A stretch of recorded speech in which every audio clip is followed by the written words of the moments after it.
Well, Tim and Joe's awesome podcast returns. Oh my gosh. So today we got a treat for everybody. It's going to be the science that we wish everybody knew. You know, it's maybe a study, maybe a research thing, maybe just a scientific fact. That's like, we wish, gosh, everybody knew this. You know, the earth is flat and the people got to get on board. No, don't give it away. Don't give it away, Tim. Save it. But first, let's just stop, let the tea steep before we spill the tea. You know, and what are we drinking here today? Well said. Yeah, well, great segue into Tim and Joe's awesome podcast's first sponsor? Oh, yes. Is that what it is? It's Real that simple, sponsor. people. If you want to sponsor Tim and Joe's awesome podcast, you just got to buy us a drink. That's all you got to do. It. Non-alcoholic, preferably. Preferably. Sorry, it hurt to say preferably. Preferably, yeah, that's true. According to the building rules. That's building right. Rules. Yeah, not the personal rules, but the building rules. Yes, and so we are in compliance with the building rules today because we are drinking, what are we drinking? A white tea with eucalyptus, mint, and strawberry. This is a house blend. Mint, strawberry. Blend in the home of none other than Javon Brown Lewis. Well, and for our viewers that are listeners, they aren't even viewing, we should say I'm drinking out of a beautiful Buford Population 1 Elevation 8000 mug. Yep. You can't see it if you're just listening. Joe, what is Buford? Buford, Wyoming is the smallest town in America, population 1. It has plummeted down from 3 at the last census. Oh my gosh. It is 1 now. The stakes were high before, and they've never been higher. They've never been higher, my goodness. Get that man a smoothie. It was the person sticking it out, I think, is a descendant. I think the other two died off, unfortunately. Oh my gosh. So yeah, it's really struggling. But what they do have is merch. And I stopped into Buford and purchased a mug. It's a lovely, lovely town in Wyoming. It is near Laramie, Wyoming. Right there next to Laramie. Population 25. right, dwarf. Big town. Yeah. Big town. Lots of traffic. 50 people. Laramie. No, Laramie's a big town, and by Wyoming standards at least. 8,000 feet elevation, so it's, I mean, come on, don't play around in Buford. I've got my Blockbuster mug. I love roadside attractions. I don't know if this has come up yet, but anytime I get a chance to go out of my way, a detour within 100 to 200 miles, I will take it for the right roadside attraction. Yeah. So Buford was on the way. Blockbuster was a detour. Well, have we steeped? I think we've steeped. Let me get, yeah. I think we just go for it, right? We just go for it? Yeah, I think All so. right. We don't have All to right, play. cheers. Hey, cheers. Here's to the white eucalyptus mint strawberry tea. That is a treat. Yep. Earthy, sweet. Well, I can certainly taste the mint. Get that eucalyptus. Yeah. Yeah. Wow. Well, shout out to Javon Brown Lewis. Thank you. And everybody, you can get his book, CO2, on Amazon, recently out. And if you stick around towards the end of the episode, we're going to read a passage out of CO2, spoken word poetry, a gathering of several years worth of spoken word poetry that Javon wrote. So stick around. And I think that somebody, one of our listeners probably was looking for a pen and a piece of paper. I always do, right? Yeah. On NPR, they're always like, yeah, by the way, so-and-so. So Javon, say his name again. Javon Brown Lewis. Javon Brown Lewis. Signed copy. Signed copy, CO2. And if you're listening and you're not watching, it is beautiful. Lungs. Wow. Super great. Well, let's give the people what they came here for. They came here for sound medical advice. This is the medical Joe, Marvel maybe you can't episode. see it if you're watching or you're doing something else while you're watching. He's got a stethoscope on. Yep. We should make sure it doesn't hit your microphone, though, because that'll give me sadness. That'll give you sadness? When I'm in the editing bay. Yeah, well, but, yeah. Listen, hey, I am good, looking real. I can't sacrifice. I got to wear the stethoscope because I am. We're gonna be talking about what you know. If you want to live longer, if you want to be happier. Ooh. You've come to the right place, and you can trust us because I've got a stethoscope, and we're on YouTube. That's it. 1 + 1 = you can trust us. You know what I'm saying? Let's give the people what they Man, well, want, now, Sam. first of all, what's like your relationship with science? All right, do you like science? You're scared of science. You're like, science doesn't really touch my life. Yeah. Let's see. Which one of those? Do I like science? I hope we all like science. Okay. I think we all like science. Yeah. Some people are more skeptical towards science, but surely. Yeah. I mean, we all believe in science, right? We certainly believe in the scientific method, right? Yeah. So, do I like science? I'm not one to like change my life because of like a new study came out, right? Yeah. But I do enjoy like learning and reading and like learning about like the newest like innovations and discoveries and like, my gosh, I feel like the thing that I'm reading about the most right now, like all the time, is like how AI is like the true scientist, right? And like all these things we spent so much time creating and like spending a ton of money researching. It's like it could take years to like do a full genome sequence, but AI can do it in like a few hours. Man. Isn't that crazy? That's right. Right. So that's the stuff that fascinates me. So I've been reading a lot more about science than I used to. Man, I love that. What about you? Yeah, science for me is it's like an old friend that's all you can always trust. You know what I'm saying? Like I love that science is at best impartial. Yeah. Sometimes surprising, enlightening, sometimes just maddening. Yeah. So as no surprise, I'm the one that came up with the topic for today because some science for me is like that song that just reminds you of high school. You can't imagine life without it. Or the song that maybe, you know, you're like, man, this is the song I listen to. There are science things that I think about from time to time. It's like, it's like an old song, you know? It's interesting because there's so much that comes out all the time now, it seems like, and it's probably always been the case, but, you know, that you read something, and like for this, even I Googled a few things, I was trying to look at a few things I had heard before, and it's like, oh, well, that study was like 10 years old. That's probably not, and it's like, well, if it was the scientific method, right, and the methodology sounds like, it's tested, it's been retested, other people have been able to replicate it, it's true, you know?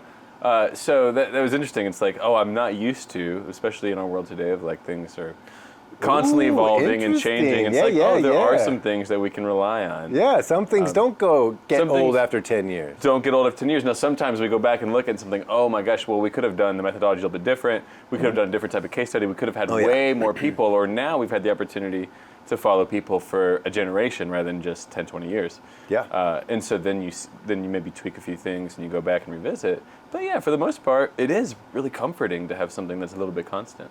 Yeah. Yeah. So what's the topic today?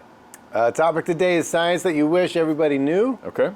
You wanna hit us with, and I'm gonna grab my book here before, because I had to write some stuff down too. All right. Yeah. I mean, I came prepared today. I had to spend Look at this. some prep time, which this is already the infinitely people. more than we've ever prepared. You know, you don't Before. wanna, All right. Let's get started. Things you wish everybody knew.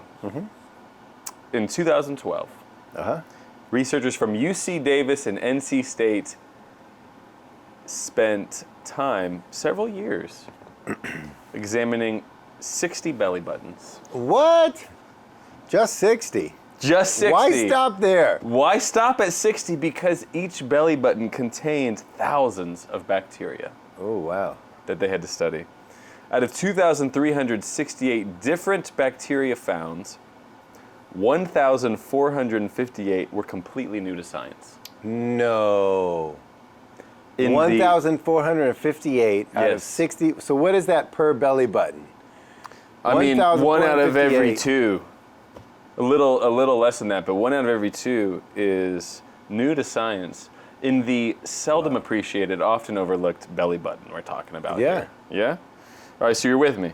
Somebody in their belly button had soil. Hold on. I got to figure 1,458 new strains of bacteria that had not been discovered before. And if you divide that by 60, on average, you're discovering. Oh boy. 1, 4, 5. Yeah. Carry the like zero. 25 new strains of bacteria per belly button.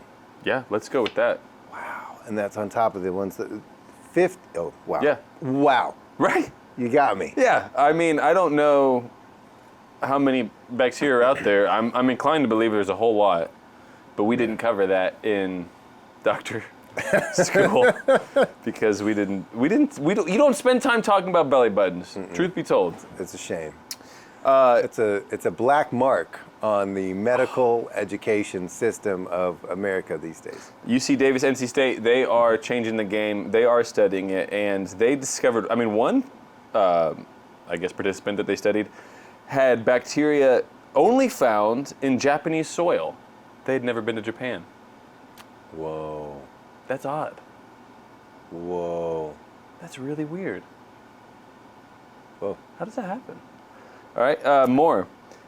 Not a single bacteria was common between all belly buttons. Not a single one. Are a these single neighbors? Do we know? Like, are they?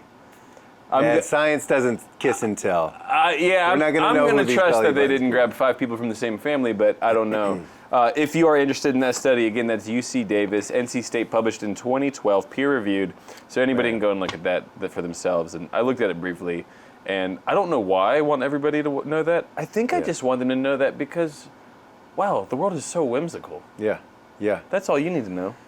Well, so I'll piggyback on that one because one All of right, the give me scientific facts is that I like to think of that we are bookended by infinity, which was, Okay.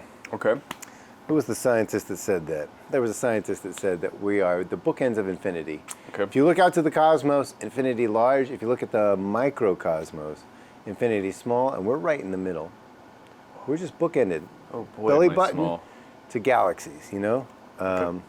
By the end of this program, I'll probably remember who said that. But the fact is, sometimes I had to look it up. One time I felt like life was going so fast, and I do this, and I feel this often. This is one of those old songs I go back to. We are cruising around the sun at 60,000 miles per hour, roughly. Okay. Just like 60,000 miles per hour, cruising around the sun, right? And sometimes I feel it. I'm just like, whoa, we got to slow down. Yeah. Then, of course, in school we see the model of the sun as like this pillar, and we're just spinning around it. Yeah. Have you seen like the mock-ups of what it really is? It's not that? The sun is a flaming piece of shrapnel from the beginning of time, right? Okay. And so this flaming piece of shrapnel indiscriminately is just shooting through space. That's our sun. Just like, pew, nothing to stop it, nothing to move it. And our planet is not going around. We're making a corkscrew. We're just spinning around a piece of space junk. 60,000 miles per hour around a flaming piece of shrapnel, cruising through space. Yeah.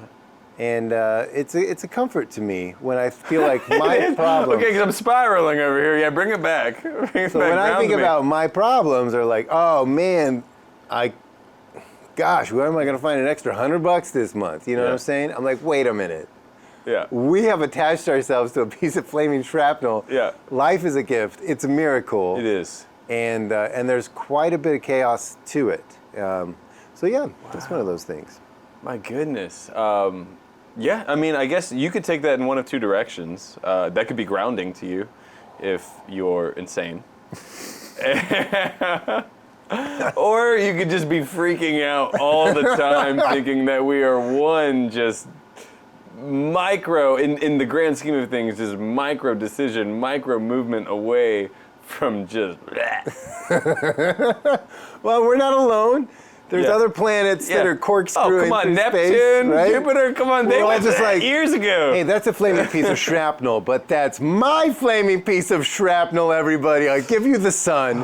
I like to think our planets kind of like stick up to other planets. Like, listen, I know our sun's smaller, but that's our sun. That's our sun. Go for it. Okay, well, in the vein of we are all just so small and irrelevant, 57% of all Americans eat every meal alone. Oh my gosh, every meal? Yeah. Alone?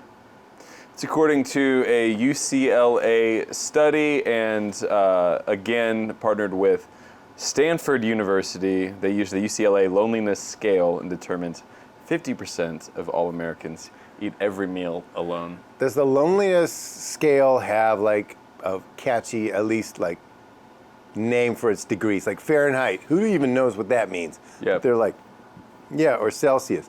Do Yep. we have like, yeah, you're like 3 eggplants. Despairs. Just despairs? Yeah. 3 despairs. 3 despairs.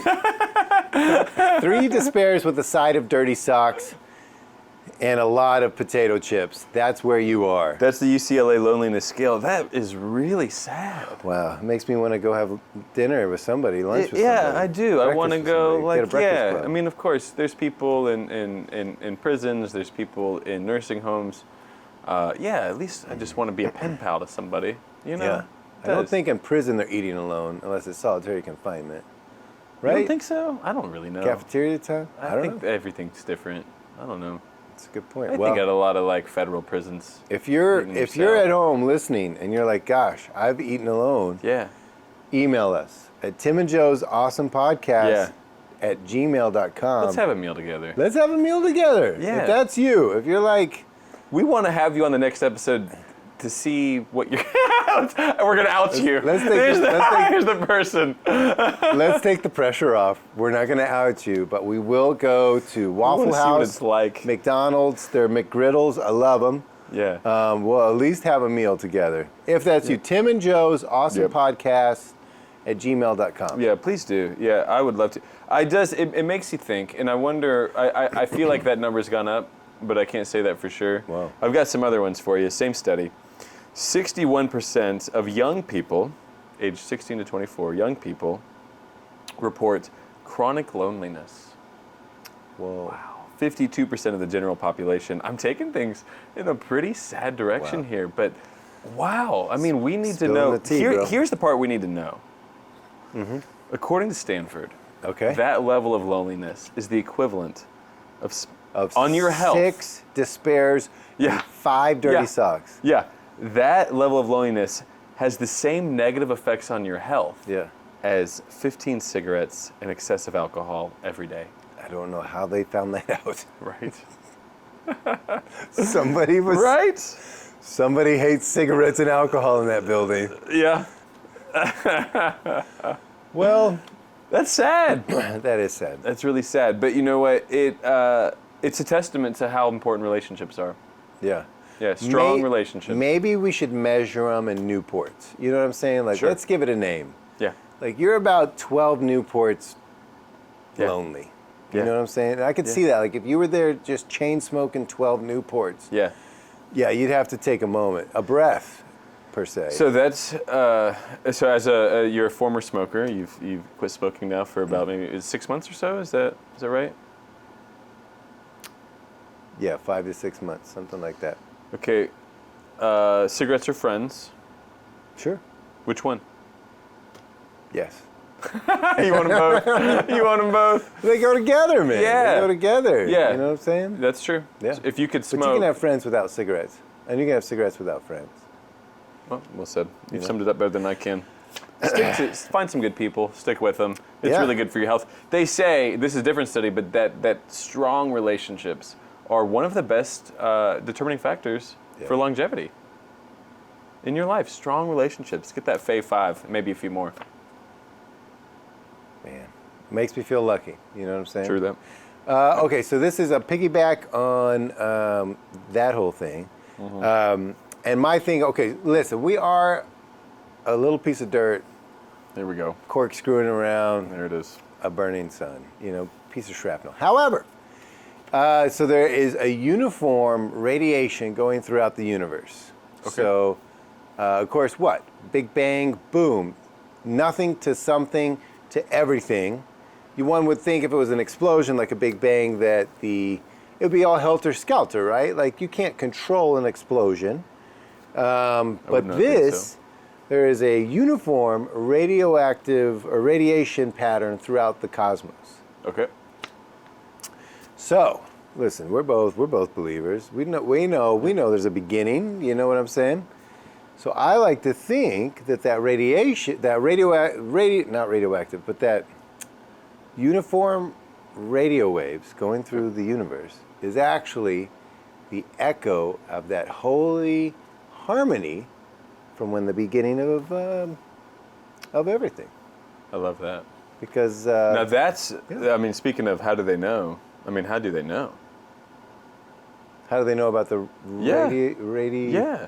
I should have done more research on what to call this. Radio waves, or the radiation waves, that's what it is. Not radioactive, radiation waves. Okay. They just have, I guess, gizmos and gadgets that can measure radiation. I mean, hey, I am a doctor, not a rocket scientist, so I it. rarely They know have about these things. the radiation. It might be something you look with eyes, or it might be something you measure with a needle. I'm not sure, but they have ways of measuring these things. I know my way around a needle, but I've never measured radiation. Yeah, so I think that's just the echo. I think that's a heavenly echo of that holy harmony from when time itself began. Heavenly echo of a holy harmony. Yeah. Well, that's our title episode. My goodness. Wow.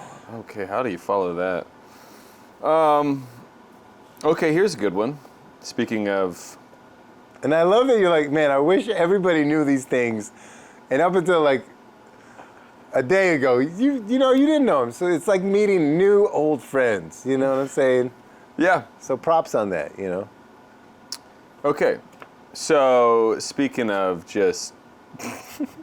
you know the hardest part about podcasting is the transitions. Nobody said I had to transition it from Holy Harmony to this next one, but I really do. It's the yin and the yang. It really is. Just piggyback on the Holy Harmony, and that piggyback is... Yeah, so Holy Harmony and... Harmony. Harmony. You know, one comforting thing that I think about with the Big Bang is that since the beginning of time, we've had weather. Bro. You know where I'm going. Yeah. You know where I'm going. You want to finish? No. Since 1887, in Punxsutawney, Pennsylvania, Punxsutawney Phil. Man. On February 2nd. That's like 25 years after the end of the Civil War. They're like, we're still kind of blue. Yeah. Let's get this groundhog-looking thing. Yep. Okay, so since 1887. Yeah, it was 25 years after the Civil War. Yeah. Double that since the Big Bang-ish. Double that. 1887. Yeah. Punxsutawney Phil has determined how far away spring is.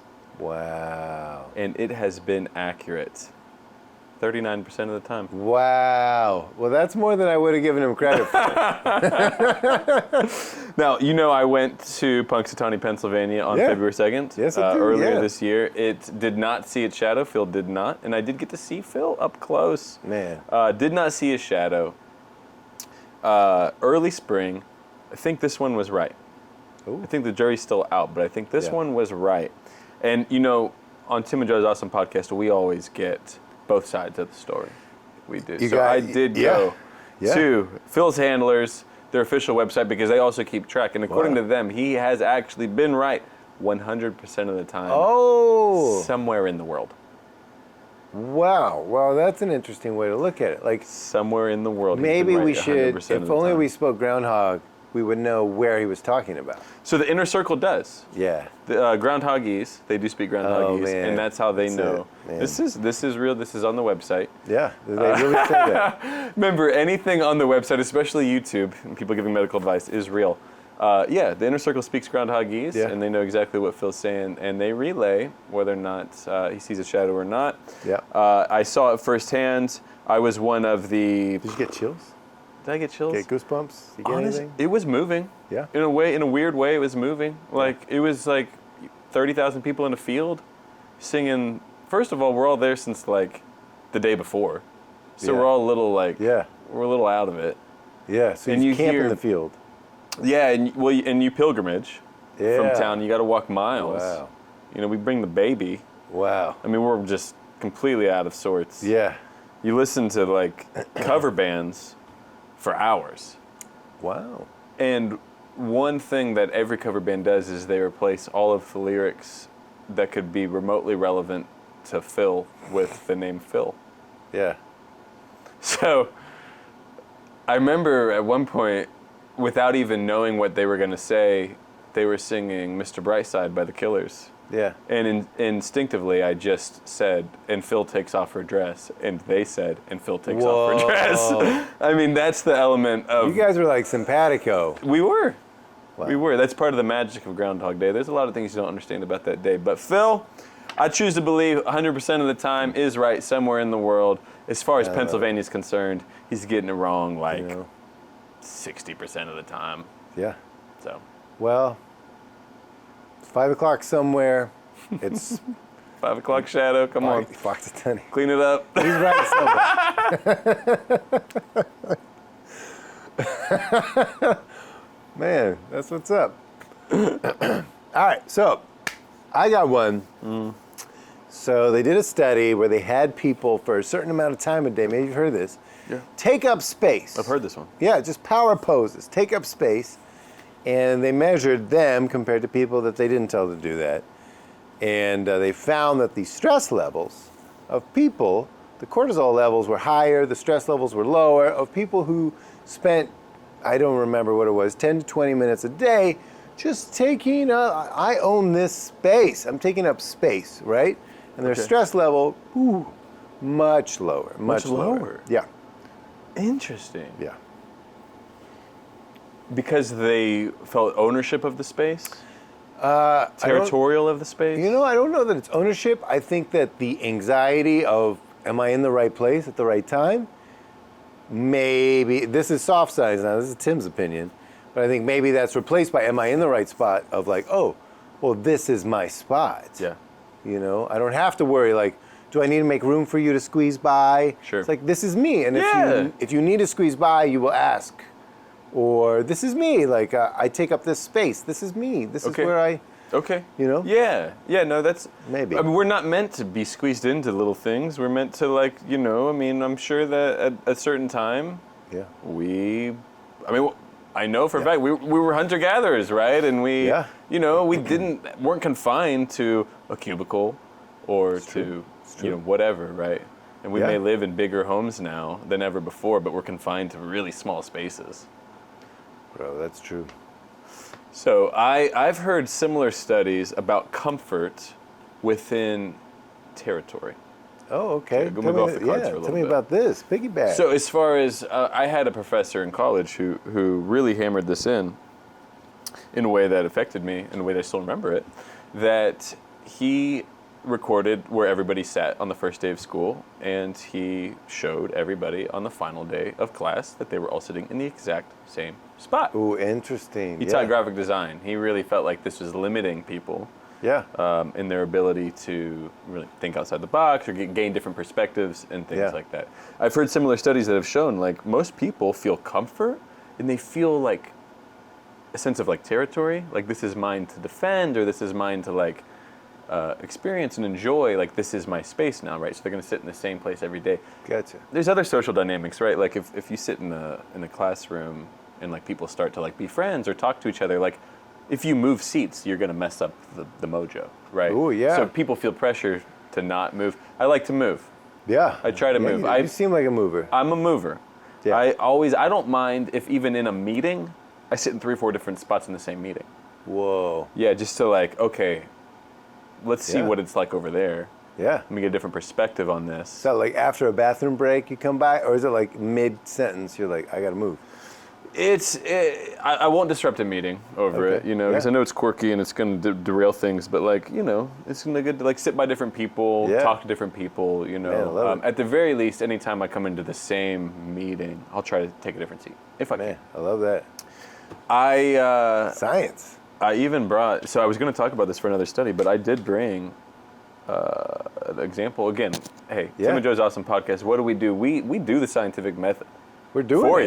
you. Yeah. All right. What are we doing? So I'm out here testing this hypothesis every day. Every day? Every day. Here's what I got for you. All right. Let me hand this to you. Yeah. All right. Tell the camera what you see here. This is something I use. Something I keep in my car. All right. First, we should switch seats. You know I've asked you that.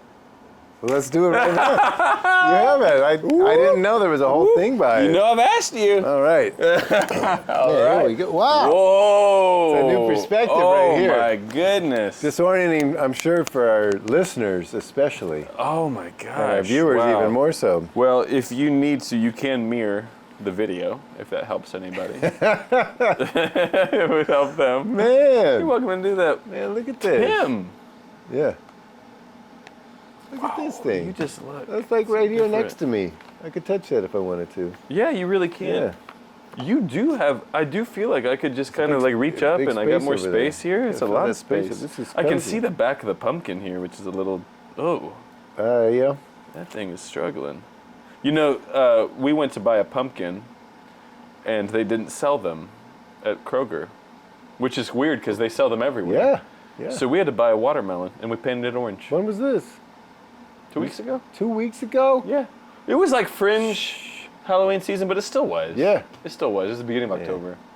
Man. So yeah, it's, Well, if you haven't, I mean, it's on my porch. You can, from afar, it kind of looks like a pumpkin, yeah. but it's green. It's green underneath. Yeah, well, I'll let our listeners know that I see here, it looks like a very organized parking structure with labeled spaces ranging from 1 to 20, 1 to 27, 28 to 50, all the way up to 562. It looks well used. There's some coffee stains on the back or Coca-Cola or something like that. And some of these are colored in. Yep, And some of them aren't. you're right. There's even like big blocks. Like right here, what's the story here? Tell us what this is. What am I is this? looking at? This is my parking lot at work.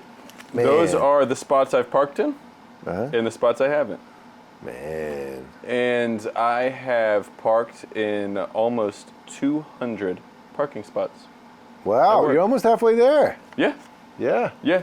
I got set back because they did repave the lot, and now all my numbers don't match up.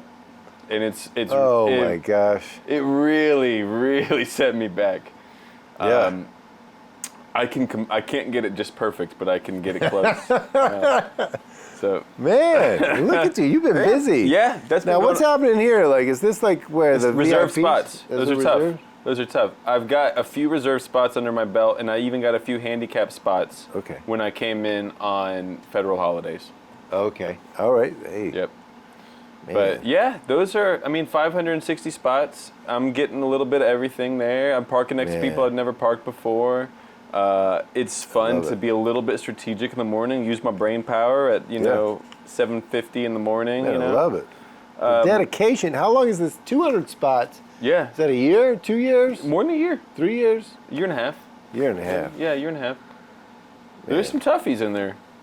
Which There's some real spot toughies. are you most proud of? I can tell you, I can't tell you the exact spot without seeing the lot, but right around here, there was a food truck that was parked there for about 6 months. Oh man. I can't tell you how many times I even was like just trying to like, let me just get a tire in there. Yeah. You know, like let me Yeah. just park so close. Let me Man. just get a tire in there. So you reported them to the health? No. Eventually, I just came in one day and it was unbelievable. This is the kind of thing that you get when Yeah. with a project like this. Yeah.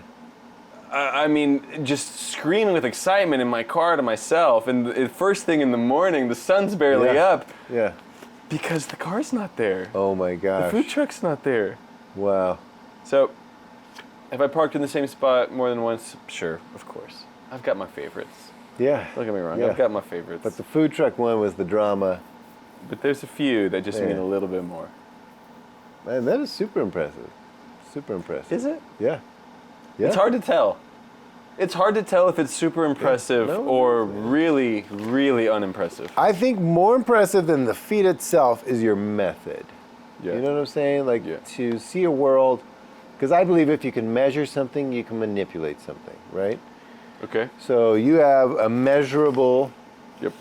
goal here, and Yep. you are manipulating. You are choosing which spots. I'm sure that you'll end up in these reserve spots sooner or later. God, I hope. If it even takes you a promotion or two, you're like, listen, you think? you get to the top. You get That's to the why very I'm top. here. That's right. And then you park there, and then you retire. They're like, you were just promoted to mayor, and you're like, some of them are only state jobs, so I gotta switch jobs just to get the call new up lot Andy spot. Bashir, Yeah. run for coroner. Oh my gosh. Like you become Whatever a it coroner, takes. which you have zero qualifications for, but you get it just to park in the spot. I would say I have zero qualifications for that. That's for a different podcast. I do want to hear about that, but that's on a. That's I'm just on a saying, different I have podcast. my stethoscope. Ah, Right? So if that's a how do you- qualification. Yeah. Well, I can certainly make sure they're not breathing. Isn't that most of the job? Well, Is it? Yeah. If you're a coroner, write into us. What do you do on a day-to-day? I mean, write in if you're a coroner. Tell us, what do you do if on you a can't day? pronounce them dead, what are you doing? You know? I imagine, yeah. It's a good point. It's a fair point. You got any more? Yeah, I got one more. All right, let's hear it. You got two more? I could go. Yeah, I could go. Why don't you go and then? You want me to go? Yeah, you go. Okay. So, if the Statue of Liberty was wearing shoes, and she's not, she's wearing sandals, her size would be a women's 879. Science. It's Verifiable. It's measurable. Measurable. And I wonder what they measure it in. Like I wear a 14, but what is that? 14 whats? Yeah, I mean, 14 bungles? 14 Whoa. toenails? whoa. 14, a little arbitrary. Yeah, you're really into like units of measurement tonight. Yeah. Science. It's science. Well, I've got one. They did a study to see about performance. So they had men and women. Okay. And the test was this online, basically gambling game. That was Okay. part of the, it wasn't like, hey, gamble your real money. But it was like, hey, let's see how many points you can get on this game. So they had the men and the women both play this game, right? Yeah. You have to wager, you guess, all Okay. that stuff, right? Okay. That's your baseline. Then they took the men, they had them shove their hands in ice water for 5 minutes, or as long as they could stand Oh, that's it. awful. Just freeze their hands Wow. off. Yeah. Then, all right. And they're like, I can't do it any longer, or 5 minutes is up, whatever. Okay. Then they're like, all right, now pull your hands out. Yeah. Oh, thank goodness. Play the gambling game. So they do it, the poker game. They do it. Okay. Scores through the roof. What? Improved. They're taking chances. They're feeling their oats. They're not worried about things. They're feeling confident. Right. That's what's up. Then they take the women, and they're like, all right. So they have the women shove their hands in this ice water for 5 minutes, as long as they can stand it, right? Yeah. All right, pull your hands out, play the gambling game. They tank. They just do abysmally. Really? Just terrible. What does that mean? So, the way that men and women are wired, by and large, let's say scientifically, the general truth Yep. is that stress makes men oftentimes perform better. This is in the book Top Dog, which is chases a lot of things, but they were talking to a coach who coaches both men's soccer, college soccer, and is Yeah. a very winning coach, North Carolina, and he coaches women's soccer as well. Okay. For the men's soccer, game day, he's a jerk. He's throwing chairs. He's telling them that's the sorriest thing ever. And the guys believe him, and they Yeah. go out there and they hustle twice as hard. Yeah. But experience, he didn't know about the study, experience has taught him the opposite for women. Yeah. He busts their butt all week long. Like that, ladies, that is not soccer. I don't know what that is. Game day, he says, y'all, go out there and make me proud. And just doesn't say a word more about it. Just like, you'll figure it out. It'll be great out there. Yeah. And then they interviewed his players. The female players were like, and that just made me work even harder. I was like, this guy's a psychopath, And so his women's team, they won championships, the men as well. All that to say is like when I go to a job interview, it's been a little bit, but when I do, oftentimes I do parkour on the way to the job interview. Parkour? Parkour, that's right. Even if it's as simple as like jumping on a bench, walking on a curb. I look like a fool walking into this interview. Nobody sees me that's in the interview. People see me. Yeah. It's in the public space. That's key. That's really key. But I do as many stunts as I can on the way to an interview. So that when I'm in there, man, I'm in the zone. You know what I'm saying? It does work. I've had some really good interviews, popping it off, telling them like, look, I put buttons on for you. You know, what more do you want? They're like, oh my gosh, dude, you did put buttons on for us. What are you usually wearing? A bathrobe? I'm like, man, you have to hire me to find out, you know? And then, you know, they're like, oh yeah, this guy, oh my gosh. you know, for by and large, it's been a popular, it turns into a very popular thing because I'm not as nervous, and it helps get my blood going. So now I'm talking, I'm bringing up questions, conversations. Wow. But yeah. We have, I would say, I do not do parkour on the way to interviews, but we do have similar tactics for commuting to interviews. Hey, and maybe I'll save that. Maybe I'll save that for another episode of Tim and Joe's Awesome Podcast. I'd love to hear that, But I love that. And what you just shared, I'm 100% incorporating into my routine. Yeah? No question. No question about that. Love it. Wow. Yeah. My goodness. Well, I don't think I have a better way to wrap up. I mean, yeah, you've covered it. You've covered science. We've covered science. I think we have. To science! To science! Wow. Well, hey, again, this is where you go. Tim and Joe's Awesome Podcast. We are the real deal. We are not snolly ghosters. We are science. And if you want to live longer, live happier, you come to Tim and Joe's Awesome Podcast. Your first listen every week. Before you go, stick with us. We've got to read one excerpt out of Javon Brown Lewis's book, CO2, available on Amazon. We thank Javon for providing us our beverages today. If you ever want to sponsor an episode of Tim and Joe's Awesome Podcast, just buy us a drink. That's all it takes. We don't ask for much Or here. make us a drink. Make us your homemade tea blend. I enjoyed it. Do you want to do the honors? I think you should, man. I should? You know Javon. All right, I do know Javon. Javon is a very, very gifted spoken word poet. And what I did is I was able to, it's hard to choose because a lot of good options here. I know we're in a library. I chose an excerpt called Stolen Books. Ooh. All right, words from Javon. I'll spend 1,000 hours pretending to read a book with you, just to look at you, and then spend many minutes away from you reading that book so we can talk about it when I'm next to you, just to be next to you. Man.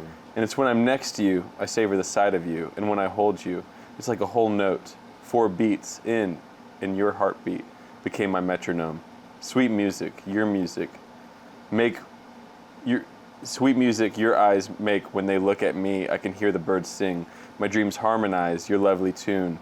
When I do just hear to your music seeping through each exhale, and I'm consumed with each inhale. You got me.